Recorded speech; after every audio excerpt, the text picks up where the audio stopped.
Hey everyone, and welcome back to the Firefighters Podcast, where we seek to develop, inspire, and motivate the world of the emergency services operator through a series of wide-ranging conversations. Now, before we go any further, just hit that rate, follow, or subscribe button on whatever platform you're listening to. It's a key performance indicator for us and helps us reach even more people. Now, here's what we've got for you today.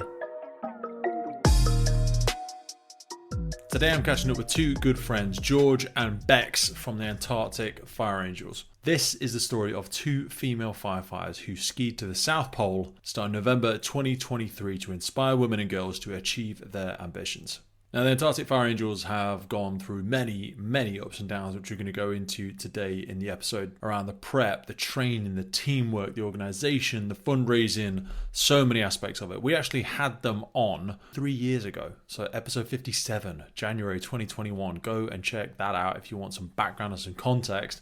And just to hear, as well as you're going through this episode, the kind of difference in expectations and where the difficult bits lied and what the surprises were. If this is the first time you've ever heard of it, the Antarctic Fire Angels was born at Women in the Fire Service Training and Development event in 2019. There was a keynote speaker there, Sophie Montange from Army's Ice Maiden team, that said, "We wanted to show women what women are capable of." And that statement, along with Sophie's infectious passion, was the inspiration behind the whole expedition which became the Antarctic Fire Angels. It originally started as a big team of female firefighters to cross Antarctica to inspire women and girls to achieve their ambitions. Shortly after that, by November 2019, the team went live and the journey was snowballing from there onwards, if you excuse the pun.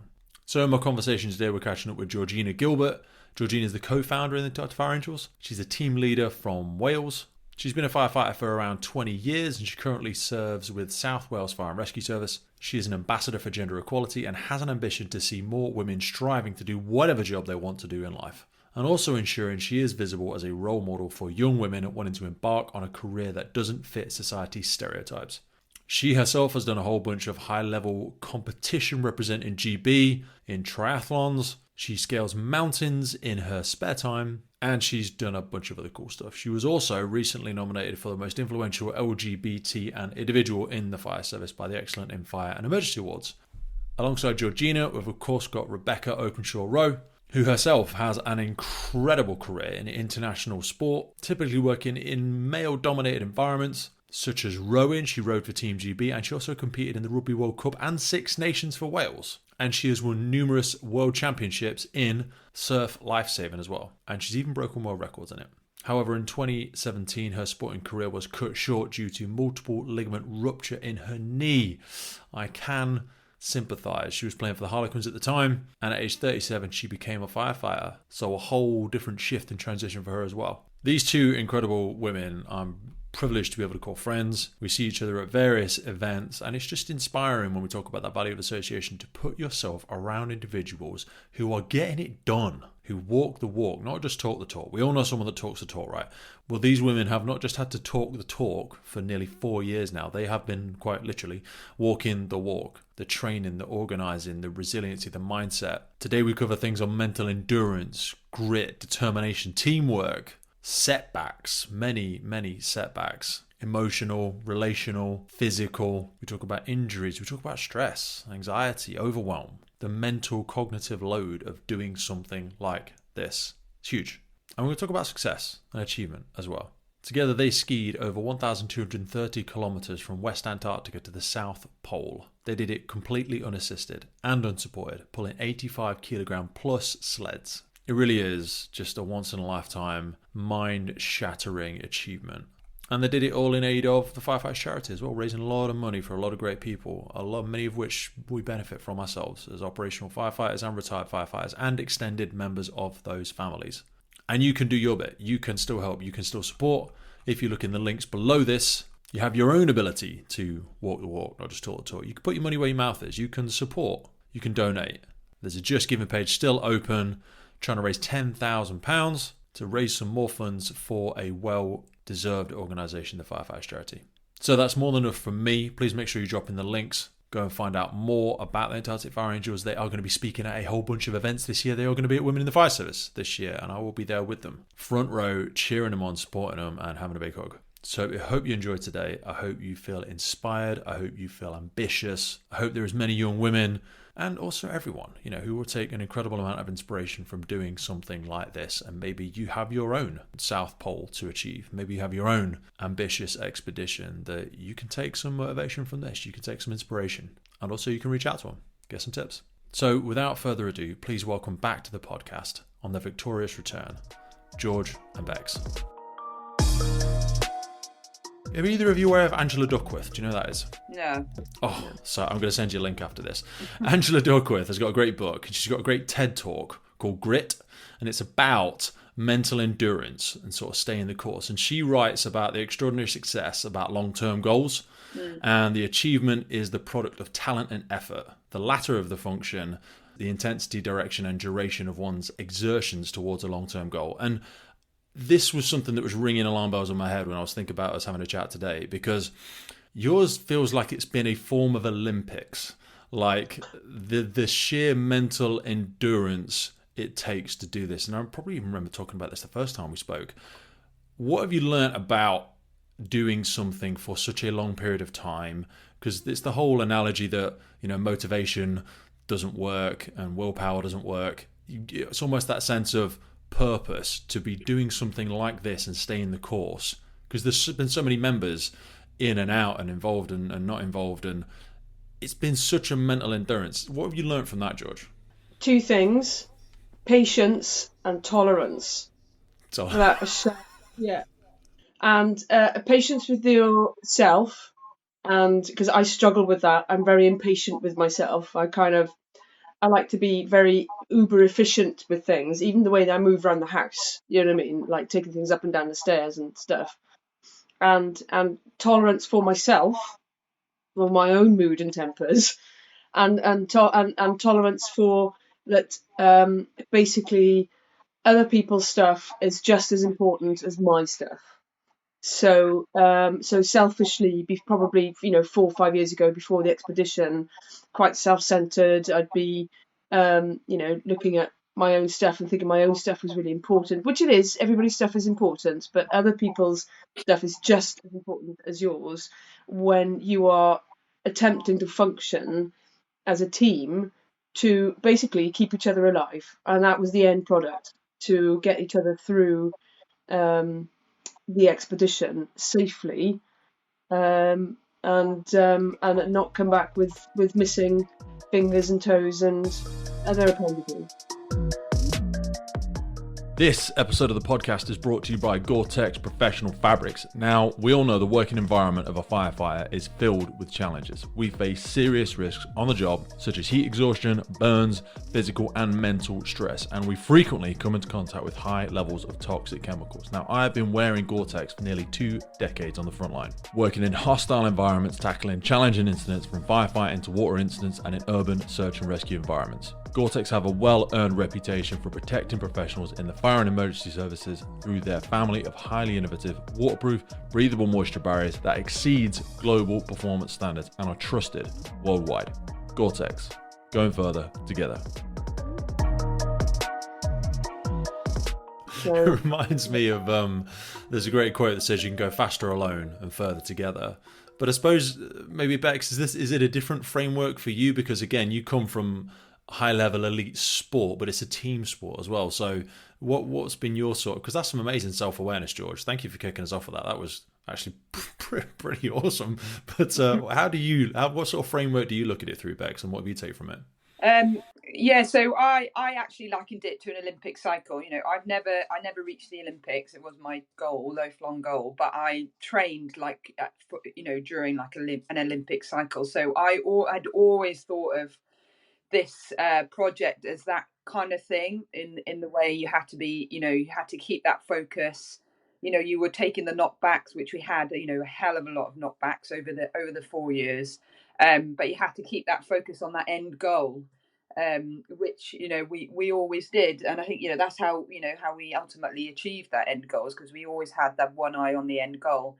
But we had to have small goals along the way, and they were things like getting the team out to training venues in Norway and Sweden and completing those bits of training, because they were massive in themselves, because we were so new to all of it.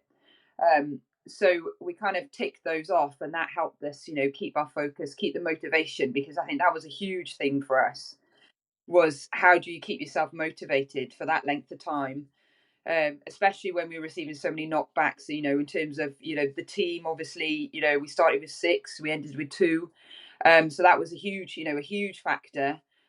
Also, fundraising, that was probably, quite frankly, the worst and the hardest thing that we had to do. And the amount of knockbacks we had, 9 out of 10 times it would be no's.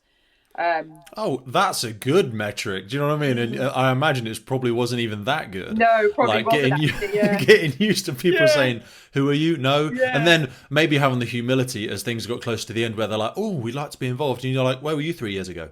I remember asking. Oh God, yeah, that is. You hit the nail on the head there. That is exactly it. Exactly it. I love that. Yeah. So I suppose coming from my sporting background, I was kind of a bit more prepared, maybe, with the tools to deal with that 4 years cycle almost. And then I hope that I hope that because I'd had some experience with it, that it kind of came across to the rest of the team, and I was able to keep that motivation going when times were tough.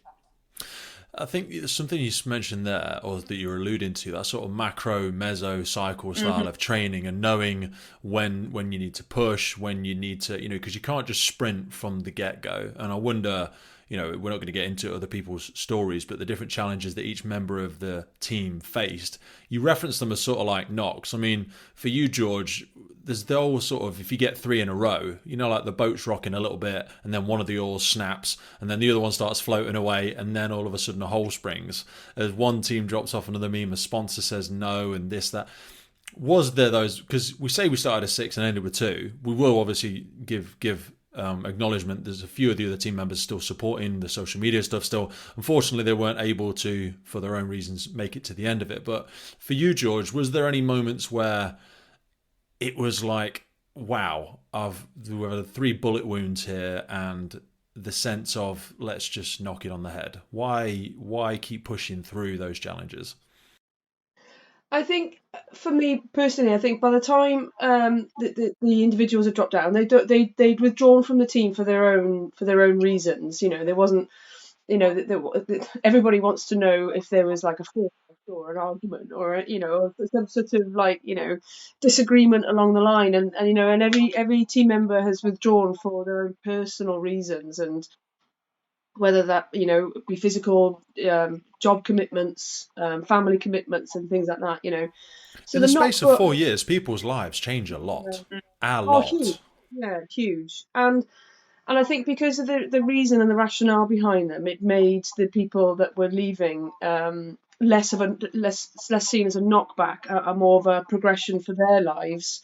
And they can't commit. They just wouldn't be able to commit to the expedition, because it's been like a second job for us, and so I think that made it a lot easier and less of a knockback, and it's more the fact that you keep going because you've already engaged with people. So our message has always been the same: to inspire future generations, and for people who have ever been told they can't do something because of their gender. So that message has always been the same, and we'd already engaged with these with kids, with youngsters, with young adults, older adults from a very, very from the get-go, really.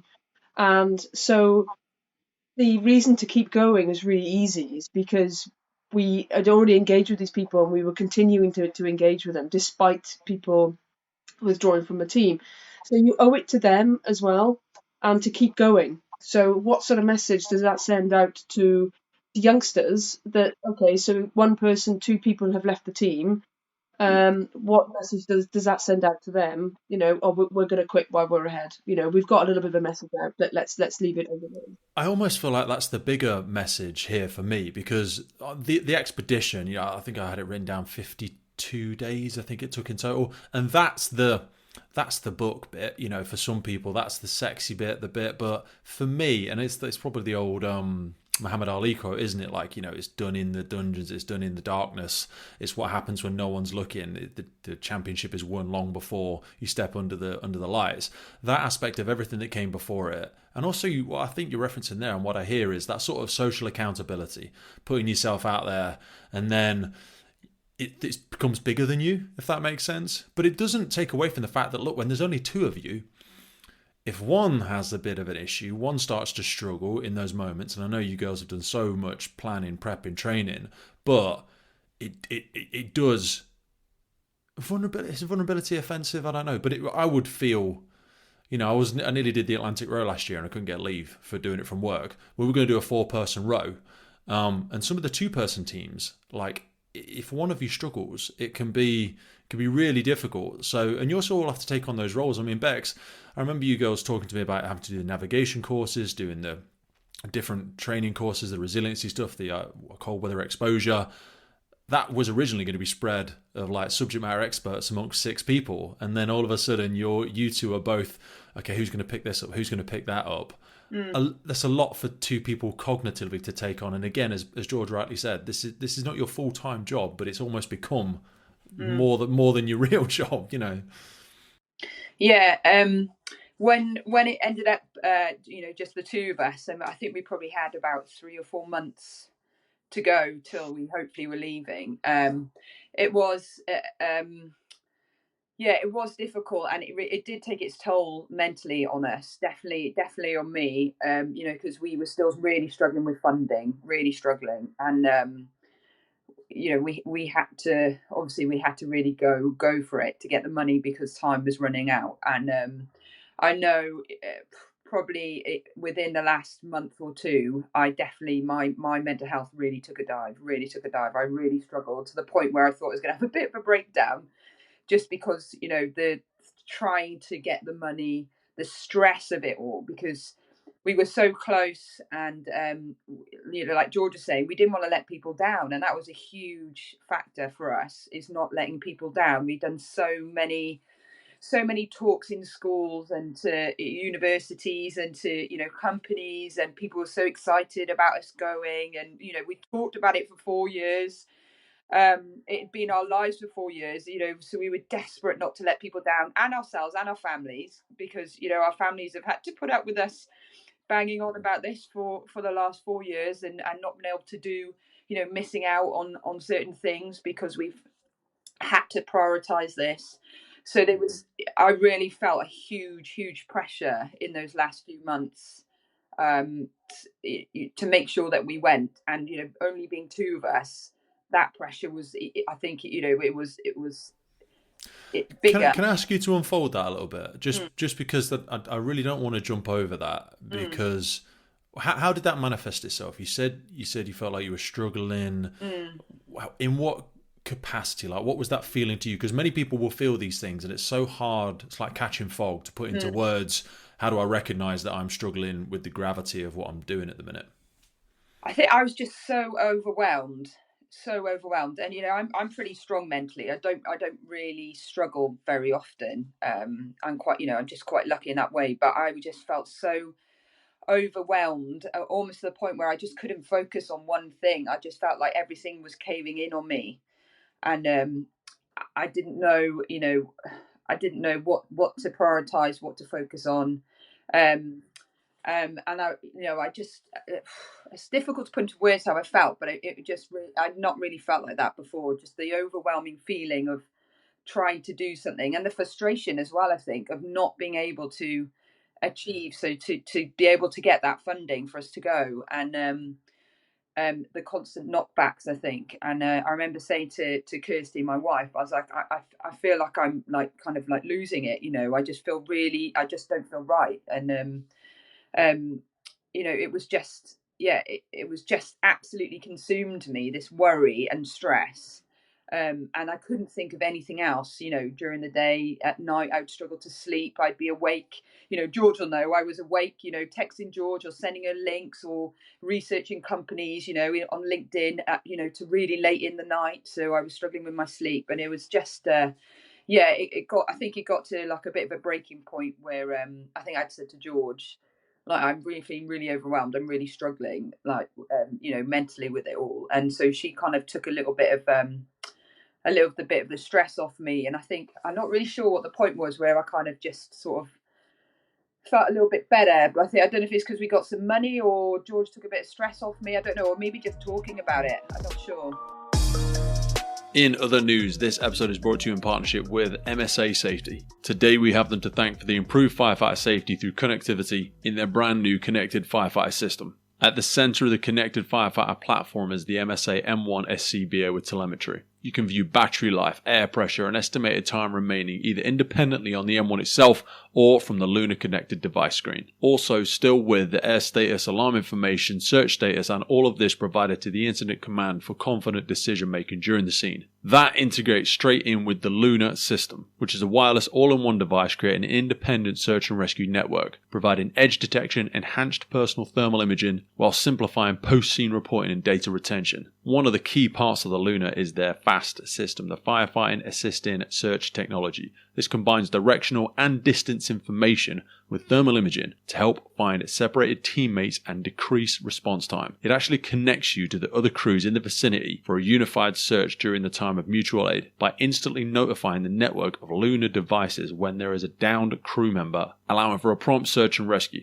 All of this then plugs into the FireGrid system for cloud-based connectivity, real-time information and data-driven decisions for the incident commander. It enables you to see the exact location of your firefighters on the scene. And it doesn't require you to be sat on the station. The MSA Hub then provides a wireless gateway straight to the cloud, enabling wireless on-scene data for local and remote incident command for additional eyes on the scene. MSA are truly taking massive strides in the future of improved firefighter safety through connectivity. MSA is dedicated to increasing safety in the fire service through technological advancements. Various feature enhancements, new products, partnerships and integrations will provide additional capabilities readily accessible by products, software and services in the brand new MSA connected firefighter platform. Now back to the show. So help us, if you can, George, help try and piece together some of the dots there, because obviously the great support from Kirsty and no doubt from your partner as well, George. If there were any tools we could try and pull from that for people that I would say the worst things that have happened to you is the worst things that have happened to you, and equally the same as the biggest thing you've ever tried to attempt is the biggest thing for you. So that feeling of overwhelm will probably be familiar for so many people as we continue these ridiculously busy lives. What were some tools, and I'm not asking you to reflect on what was personally shared with you, George, but like tools that maybe you'd used? I think for me, I look at yourself, George, very very stoic, very disciplined. You seem almost bulletproof at times. I know before we came on here, we did unfortunately speak about Louis passing whilst you're away. But how did you work with Bex? What tools have you used yourself to kind of deal with that film of drowning, overwhelm, and anxiety that I'm sure many people could connect with? I think sharing the information to start off with. I mean, we were both feeling.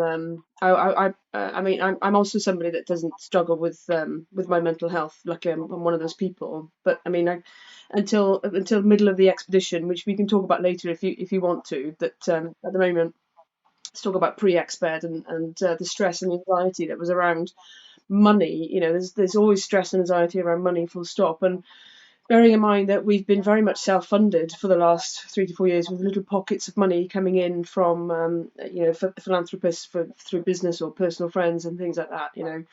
So that stress has always been there. And I think the accumulation and then the sudden outburst of it, as we get towards the end, to actually get the last few bits of money in, as Bex rightly said, it was incredibly stressful. And I think what I had sort of like... just information from other people that fundraise for expeditions is, and literally 99% of people say those last bits of money will not come in until your foot is on that plane and you're about to take off. And my God, they were right. Honestly, the last bit of money came in literally probably 4 days before we were about to take off. And I just have that in the back of my mind, that it happens all the time. And it's purely down to the fact that people don't believe that you're going to go and do it until you're literally on the plane and they see you. Oh my God, they're about to take off. You know what I mean?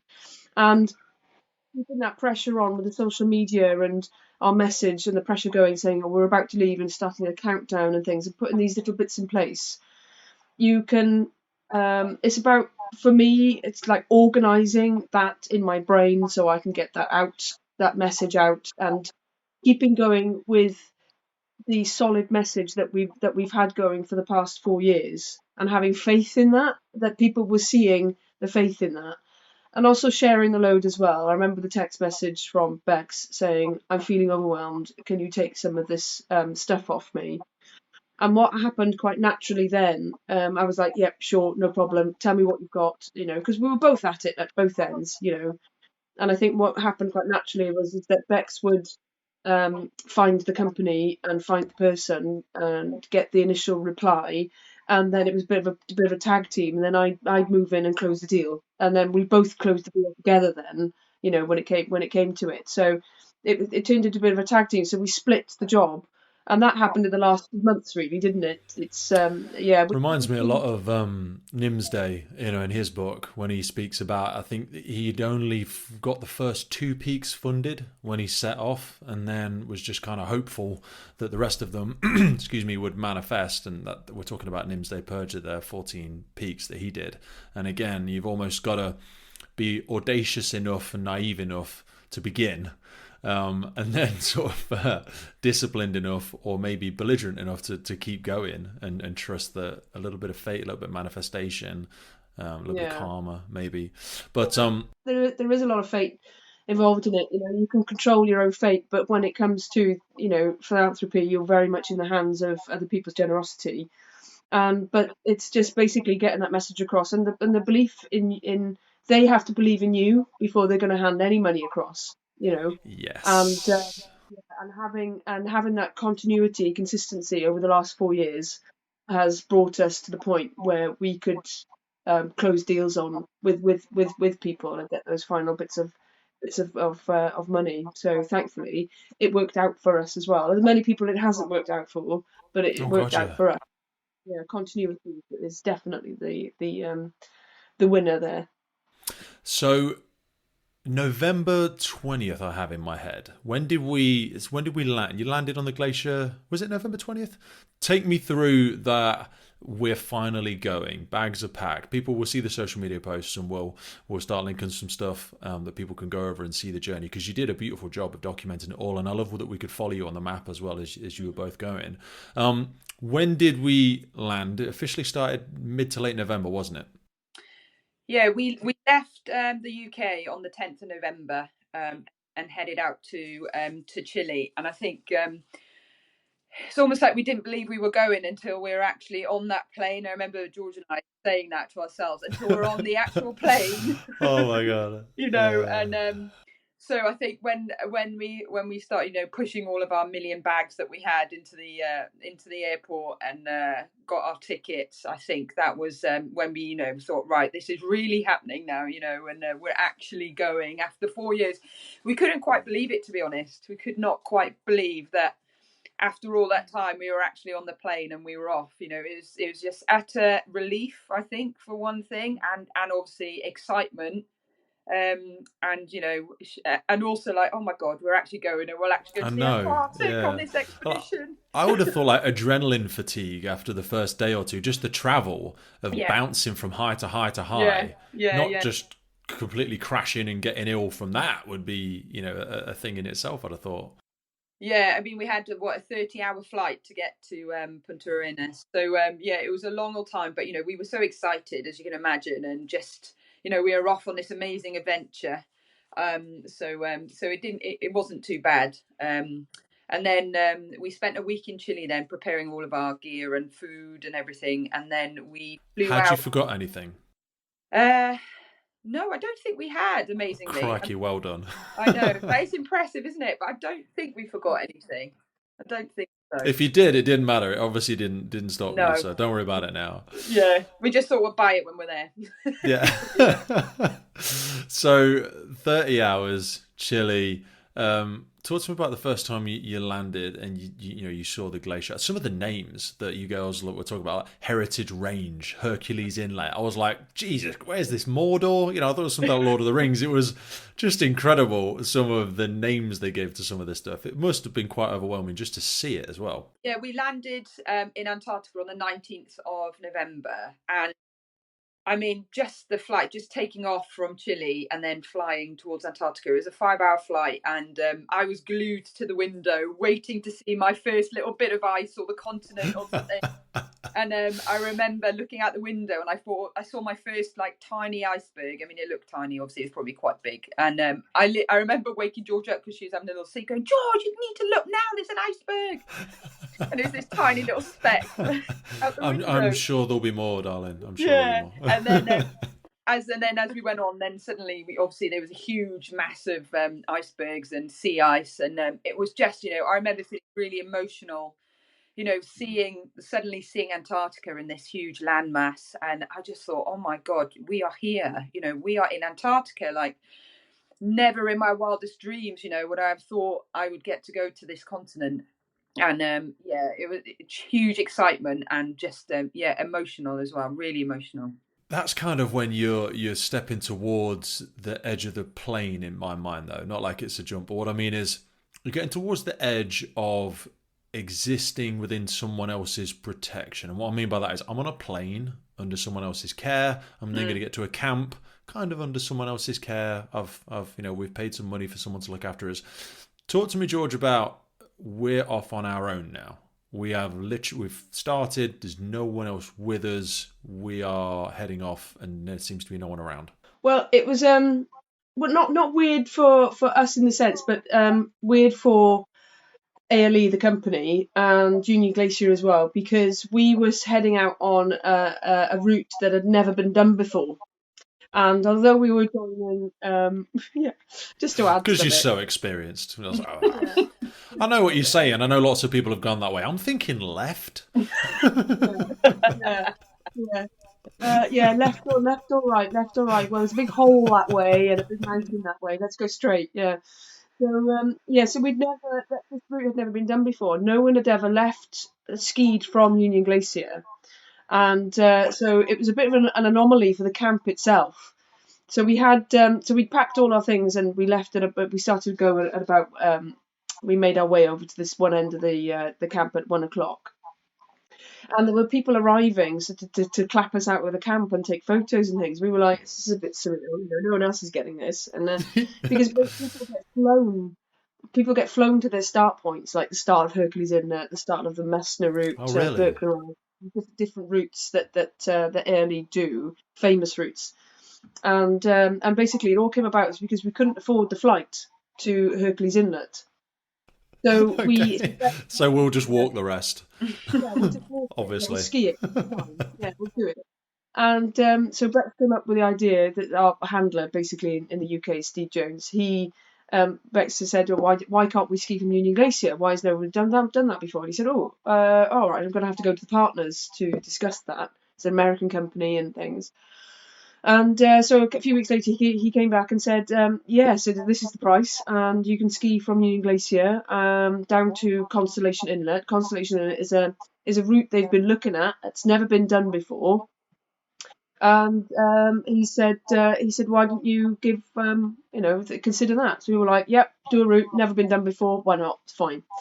And so we was skied there no from kind of what if though? Because like if no one's done that before, and my terminology is going to be horrendous, but like what if there is some great sodding hole? What if there is just the way the ice is formulated? No one's been that way. You're just looking through a satellite and going, yeah, I think you'll be fine that way. I've never been myself, but yeah. Yeah, I know what you mean. But everything, so ALE, they don't want people falling down a hole necessarily, and they want success, and Yes. they don't want anything happening. So basically every route that they do, it's not only skiing expeditions they do. They also do sort of expeditions in cars and vehicles, and there's a lot of research that goes on there. So they actually leave from they do go out to this outside of the camp in vehicles and stuff, and to do that, they've got ground penetrating radar. So and they do scope out a lot of these routes with this technology. So in terms of a first, it had never been skied before, and it's never been part of an expedition before, an extended expedition. But it had been driven before. But it's all quite highly. I don't want to say choreographed because it sounds like there is no danger in it whatsoever, because there is, because these things, crevasses do open up, they extend, they close up, they come and go, because it's all glacial plates, and they move, and things Well, to be appear honest, one even day. though I know you girls are probably, well, you are definitely a bit conditioned to this now, but even if it was just a flat, straight road, which it was not by any stretch of the imagination, it's still in minus 27 degrees and it's a long way and you're carrying a lot of weight. I think it would be very difficult for you to, in any capacity, diminish what you've done. I don't think there's anything you could say that anyone would go, oh, that sounded easy then. Yeah. But irrespective of the route, well, I mean, what are we covering? Like 22, 25k a day on average, I think I was looking at it. We started at around sort of 16k because we were so heavy, and then as you get lighter, you get about 1 kilogram lighter every day. So, and as your pulk never feels lighter, because you get lighter and you get more tired. But yeah, so Did you have to then, put on extra weight in anticipation of losing all that weight? yeah. So yeah, put on a few extra kilos. Did you did you genuinely have like a goal weight, either of you though? Were you like, I need to?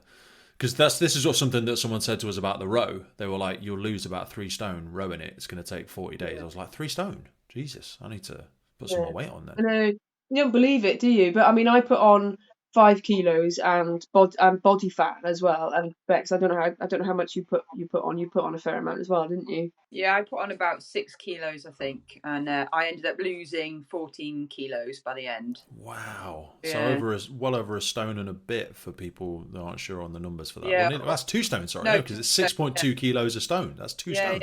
Yeah. Wow. Okay, there you go. That's have to get all that Christmas eating in early, because you girls didn't get to enjoy Christmas at home either, did you? No.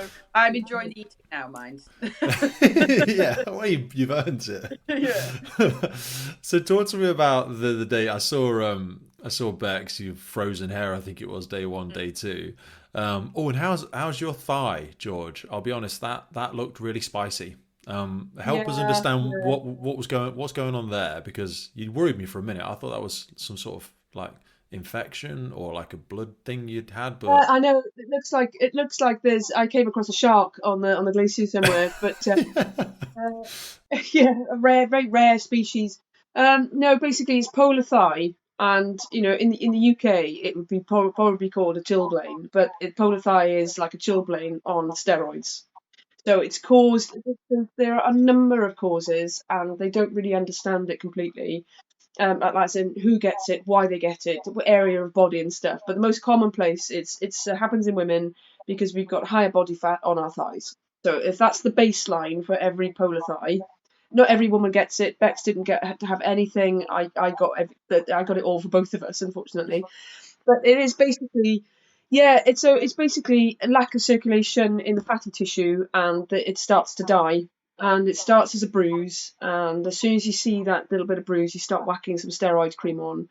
And the steroid cream that the expedition doctors give you it's like 4 times the strength as what we get over the counter in this country and stuff. So you start whacking that on, and it basically slows it, delays it, and you have to keep the area as warm as you can when you're traveling. That's why it's so strange that it's the thigh, because that you're not wearing shorts. Do you know what I mean? You'd have thought that bit stays fairly warm anyway. And your legs are doing the work, aren't they?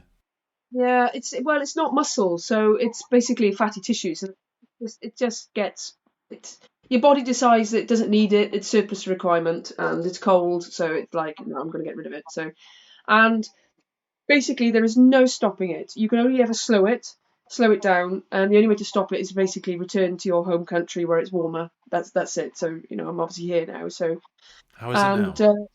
Yeah, it's okay. It's actually, a lot of it's healed really, really nicely. The bruising is still there and stuff, so I've got to be careful, because as soon as it gets cold again, it will start all over again. Yeah, so I've got to be super, super careful. There's one particular area of it that's quite tender, but of course, it's It did look like it broke the skin in one part. Yeah. yeah, it's surface skin, and basically what happens, it basically gets rid of all the nerve endings, and so you don't feel it. At its worst, you don't feel it, which is why it's quite dangerous.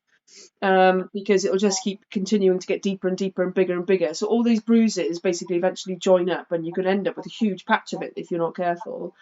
But we managed it because there's areas on me that I couldn't see. So Bex was checking my thighs basically every night, and basically as soon as the skin starts to crack, you put a dressing on it called Granulaflex, and then that's like a wet dressing basically. It keeps it moist, and that stays. You tape that on, and that stays on until it either falls off or you get to a doctor. So the only thing that they're particularly worried about. So we had a medic every Monday, so we'd call in. And the only thing they're worried about, they basically ask you, have you got a temperature? Are you feeling okay? And if you don't have a temperature and you're feeling okay, then you're happy to continue with the condition that you have, then you carry on, So, and that's what an expedition Was doctor there any does. circumstance where you were realistically going to say no? No, not really. I mean, Is that your arm hanging off in the background there, George? No, that's something else. That's fine. Yeah, it's an optical illusion. It's fine. Yeah. No, not really, because I mean, if I got pulled off the ice, it would have meant that Bex would have get pulled off the ice. Exactly. Yeah. Because we didn't qualify for a solo, and to go from 2 people to 1, you've got to carry all that extra equipment, and we hadn't packed for that, so for a solo, full stop. So so I think Bex managed to disguise her reaction to it every night. So she checked my thighs round the back like every night. Bless her, she did try to disguise her reaction to it, so it wouldn't worry me. But I knew that it was getting. I mean, I could feel it. I knew it was getting bad, and it actually feels much worse now. It's now that I'm home because it's healing. Now the nerves are coming back. Yeah. I'll be sat here. It'll be fine, and then next thing it feels like somebody's like constantly stabbing my leg with with something, like as the nerve endings are coming back, kind of thing. Yeah. So you see me adjusting my seat quite a lot because it's literally. The dog's jumping up on you and stuff like that. I know. I've got a couple of patches on my inner thigh, and she did catch it with a little pinny claws earlier. So, but I've got I'm a patchwork quilt of dressings. So yeah. Nice. Bex, when I was looking at some of the videos and stuff, you did some really strong big marches, especially when you were doing some of the deep stuff. I think George was doing a little bit of navving in the back. Maybe you were like power horsing it out the front. Talk to me about some of the surprises. What were the unknowns? What did a normal day look like for you both when you were out there? And what was it like being out there in front, just powering across and probably not being able to have any music in your ears, just kind of being present? So a normal day for us was waking up at 6:30 every morning, and then obviously we'd eat breakfast, prep everything, get ready, get out the tent, and we aim to be out of the tent and on our skis going by 9 o'clock. Did you maintain an appetite all right? Yeah, okay. I know you would have been really hungry, but I didn't know if like the stuff you'd chosen was what you like when you're out there. Yeah, I think the thing we stressed, so during the day we'd ski for 2 hours, and then we'd have sort of a 10-15 minute break where we'd eat the snacks we had, and we had a lot of cheese and salami, and I think that was probably the biggest thing we struggled to eat was the cheese and salami. Definitely for me, frozen cheese is not very nice. I definitely struggled to eat that because it just wasn't nice, but we had to, that was the only food we had, and it was, it's really fatty based, calorie dense. Yeah, exactly. So we'd have a break, and then we'd swap over the lead every 2 hours, and we continued that then for at least 10 hours, if not longer. And I think we'd kind of we'd had a slow start at the beginning of the expedition, especially the second week. We had a lot of bad weather. We had some really steep hills, and obviously we were really still our clocks were still very heavy. So we did have a worry, that are we going to make it in time? Have we got enough food? Are we actually going to make it to the pole in time for the end of the season? And we were struggling. Yeah, we were really, some days we were only doing 13 kilometers, and I was saying one of the days you accidentally finished a few hours earlier. Yeah. That was my fault. Yeah. Oh, you must have been annoyed though. Yeah. And it wasn't until we were both in the tent and relaxing that I suddenly looked at my watch. I was like, oh, supposed God. to still be walking. Yeah. We missed 3 hours. I think it was 3 or 4 hours. I was like, it's oh, annoying. no. Yeah, that's totally my fault. So, yeah, at the beginning, we were supposed we were just getting into the routine and life on the ice. And, and then I think George and myself both had some bad news while we were out there from home, and that kind of probably sort of gave us a bit of a rocket. Not that we were in a rush to finish the expedition, but kind of put a bit of, let's get this done kind of thing now. So after that, we started to, I think naturally with the pots being lighter, the mileage started to go up anyway. And then we started to decide, let's, try and hit sort of 25 kilometers a day, depending, however long it takes. And then we were hitting that easy. And then we were like, let's just push it a little bit more. And then suddenly we were hitting 28 kilometers. And we kind of then just thought, you know what, let's just continue with 28K, regardless of if it takes us 10 hours or 11 and a half, which it was some days. And that's what we did then, basically, probably for the last couple of weeks, if not longer, really, till the end of the expedition. Were there any evenings where you thought like you'd walked for too long, if you know what I mean? Like where you're like, it's really dark now. We should have started setting up half an hour ago. Because it must be a hard decision as to when to stop. We certainly would feel wrecked by the end of the day, yeah. And there were certain days, the days where it was taking us over 11 hours to do the distance, because obviously we're on our feet for longer. And that was, we would finish absolutely shattered, we'd be like kind of almost like falling around, walking back and, getting tent set up and everything. And we'd be like, oh God, I'm absolutely shattered today. And they're the dangerous moments, let's not like operational cruise, if you had a hard whatever. This is, hang on a minute, if I fall over and don't pay attention to what I'm doing, this could go very bad very quick. 100%.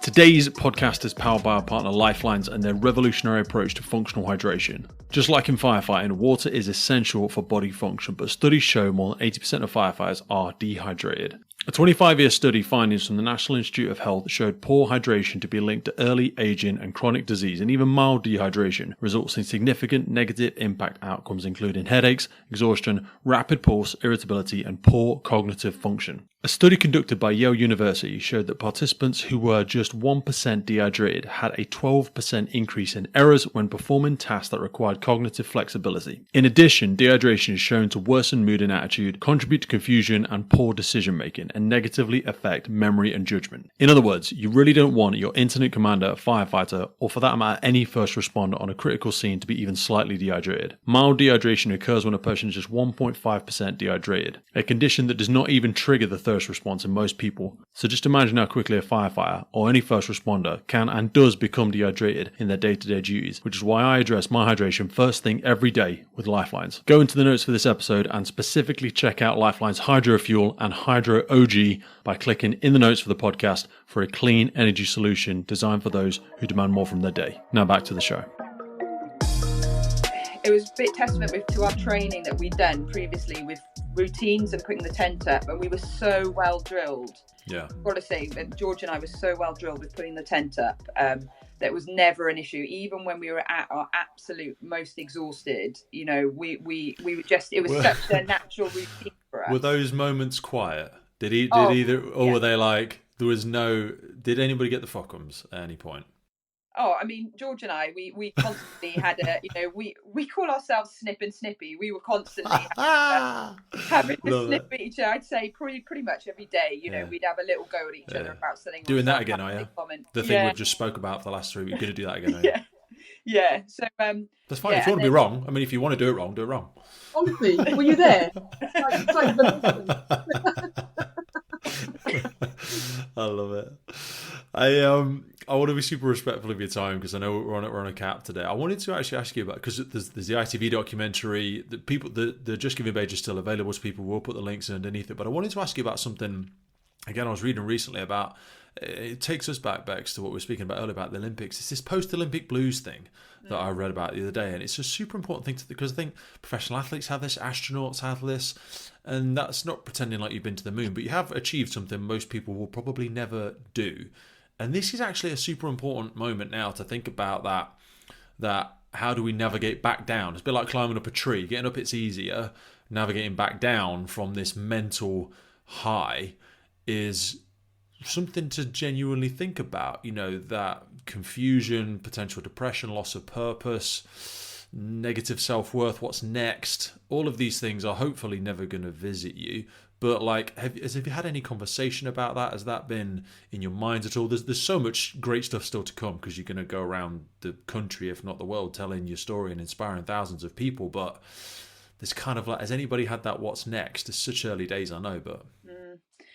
Well, just going on your point there about the moon, Antarctica was a little bit like the moon, if I'm honest. I'll bet it was. Yeah. It was like being on a different planet, honestly. The place is just out of this world. But yeah, a few people have mentioned this like almost hangover that we'll have from the expedition. And also it's probably the last 4 years, because it's been so all-consuming, you know, for both of us, for our lives. And we've been on this absolutely crazy, amazing, tough, savage adventure, and you know, that's so far away from our from real life.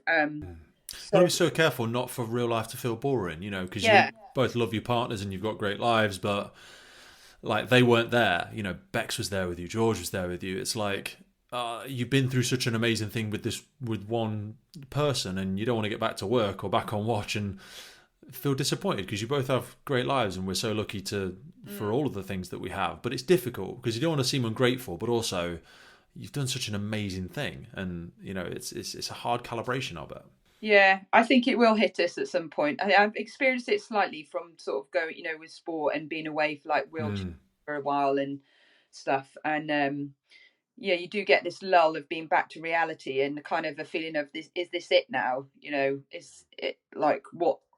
But yeah, I think I don't know. I think I'm not sure what we're going to do next. The people have asked us that. And don't do that. Don't worry about it. I'm not going to ask you that. That's not what I'm asking you, because that's a horrible, stupid question. Yeah. And we have that thing where we're like, I've just done the thing. Yeah, exactly. You know, why is this instant gratification? What's next? Oh, I've just had that. Why? You saved up for 10 years for that house. Now you're saying, what's next? Well, I'm just going to enjoy it for a bit, actually. And, you know. Exactly that. I think, we're going to enjoy this now, and the memories and people asking us about it and being able to talk about it, which is great. I think, you know, being able to speak about it and our experiences and what happened, and people being really excited and interested, you know, that will keep us up, you know, on that kind of I don't know, high that we've got from coming off the back of it. But obviously that will fizzle out, you know, in a few months. So it's important to stay present on where you are now, because I read a great thing again the other day. A guy saving up for years and years to go on a once in a lifetime trip, and then like the second day he was there, he was saying, I really look forward to coming back. And in his mind he had to tell himself, but I'm here now. Why would I look forward to coming back? I'm casting my mind into the future, which is taking me away from the present every time I do that. I'm saying, wouldn't it be great to come back? You're here now.